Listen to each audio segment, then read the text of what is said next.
What's up, everybody? Welcome back to another video. Today, we are getting into 2 Samuel chapter 18. This is where we will learn how Absalom is defeated and his death, but also the lesson of God's judgment messing with God's anointed people. But we also see an indulgent parent, a permissive parent, and we need to understand the definitions of an indulgent parent or giving an indulgent command, because we're going to see this in these verses, and what is a permissive parent. So let's go into the definition.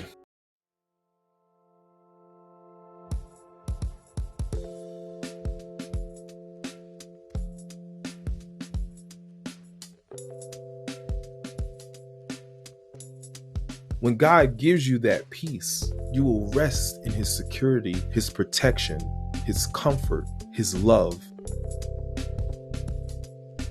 An indulgent parent is willing to allow excessive leniency, generosity, or consideration. Indulging or characterized by indulging like a grandparent or a child, allowing them to be who they are and showing some type of leniency towards them. So now let's see what a permissive parent is. The definition of a permissive parent are not demanding. Kids do not have many responsibilities allowed to regulate their behavior and the majority of their choices. When a parent is permissive, they look at their child as equal rather than children of a parent. We must be careful not to be able to do those type things and not be a permissive parent. So we're going to see a permissive parent, but we're also going to see a command of indulgence for the actions of your child. So let's get right into this video. 2 Samuel chapter 18, and it reads, David now mustered up the men who were with him and appointed generals and captains to lead them. He sent the troops out to their three groups, placed one group under Joab, one under Joab's brother Abishai, son of Zeruiah, and under Attiah, the man from Gath. The king told his troops, I am going out with you. But his men objected strongly. You must not go, they urged. If we have to turn and run, and even if half of us dies, it will make no difference to the Absalom's troops. They will be looking only for you. You are worth 10,000 of us, and it is better that you stay here in the town and send help if we need it. If you think that that's best plan, I'll do it, the king answered. So he stood alongside the gate of the town as all the troops marched out in groups of hundreds and of thousands. Verse 5, and the king gave this command to Joab, Abishai, and Attiah, for my sake, deal gently with young Absalom. And all the troops heard the king give this order to his commanders. So the battle began in the forest of Ephraim, and the Israelites' troops were beat back by David's men. There was a great slaughter that day, and 20,000 men laid down their lives. The battle raged all across the countryside, and more men died because of the forest than were killed by the sword.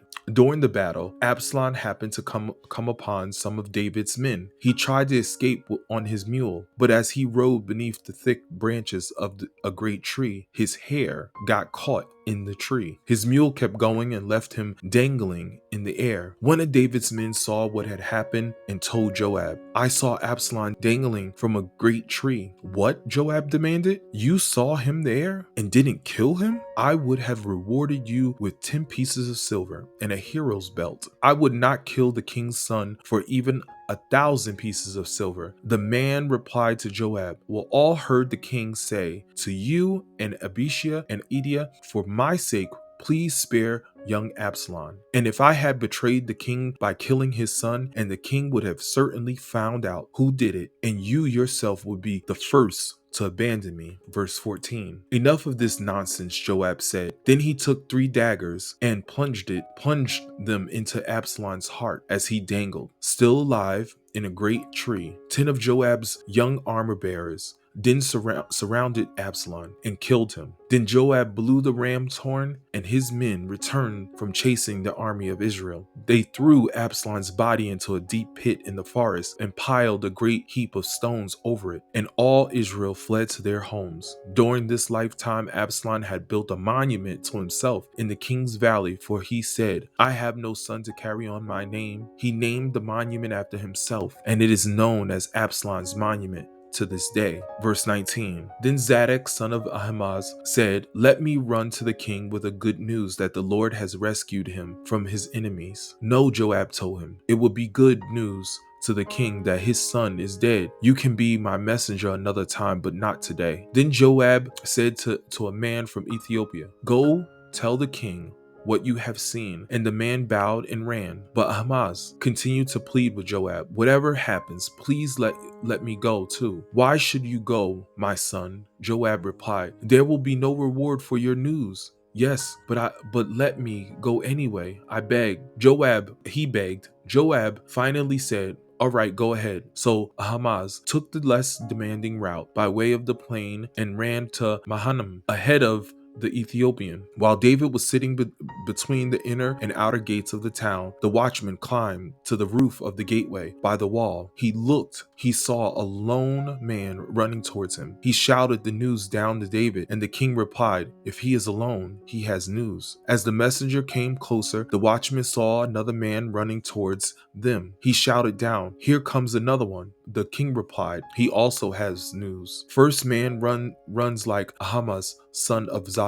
And the watchman said, "He is a good man and comes with good news." The king replied. Then Ahimaaz cried out to the king, "Everything is all right." He bowed before the king with his face to the ground and said, "Praise to the Lord your God, who has handed over the rebels who dared to stand against my lord, the king." "What about young Absalom?" the king demanded. "Is he all right?" Ahimaaz replied, "When Joab told me to come, there was a lot of commotion, but I didn't know what was happening. Wait here," the king told him. So Ahimaaz stepped aside. And then the man from Ethiopia arrived and said, "I have good news for my lord, the king. Today the Lord has rescued you from all those who rebelled against you." "What about young Absalom?" the king demanded. "Is he all right?" And the Ethiopian replied, "May all of your enemies, my lord the king, both now and in the future, share the fate of that young man." The king was overcome with emotions. He went up to the room over the gateway and burst into tears.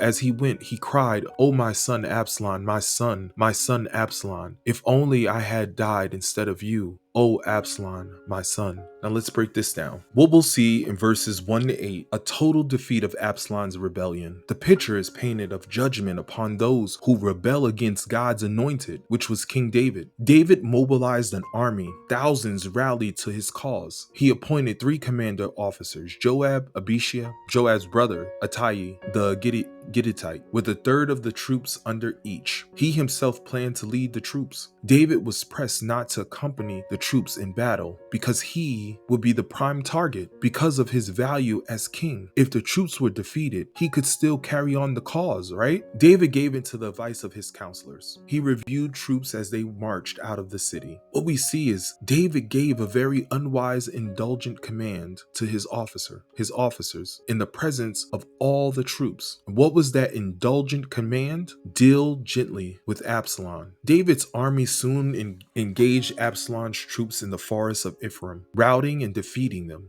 inflicting 20,000 casualties upon the rebellious troops. Used the rugged terrain, dense growth of the forest as an advantage against the enemy. Now what we see in verses 9 to 18, we see the death of Absalom, a warning of judgment to all who are prideful and who exalt themselves. Absalom's his hair, got caught in the branches of a large oak tree. He had unexpectedly come upon some of David's troops and fled. He hung in mid-air by his hair. Joab was immediately contacted, given the news by one of the soldiers. Joab became angry, reprimanded the soldier for not killing Absalom. The soldier objected to the reprimand because he respected the command of King David not to harm his son Absalom, because he would have jeopardized his life. Joab would not have defended, covered him because of David. However, Joab and 10 of his soldiers killed Absalom. Joab plunged 3 daggers into his heart. The 10 armor bearers struck and killed him. Joab sounded the trumpet for the troops to stop their pursuit and regroup. The uprising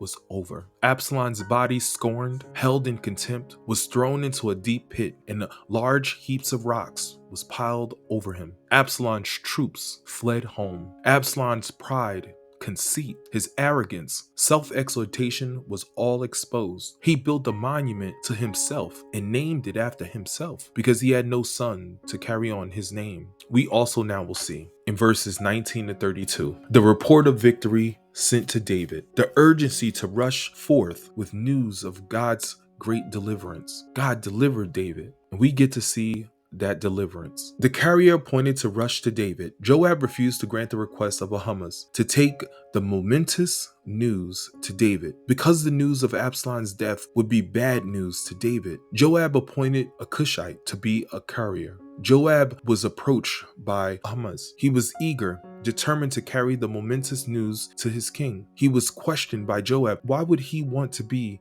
the messenger of the news that might upset David? He begged for the privilege to run. He was given permission. Now what we see, the watchman spotted both couriers running alone in the distance. He called out with news of the first courier. David felt the news would be good, for he was alone. Others were not with him, retreating and fleeing. He called out with news of the second courier. Again, David felt it was bound to be good news. He called out that the first courier ran like Ahimaaz. David was thereby convinced the news was good. The first report was brought to David by Ahimaaz. He shouted out, "All is well." He bowed and gave the momentous news to David. The Lord had delivered up and defeated the enemies. The question asked by David was unwise, shameful. What?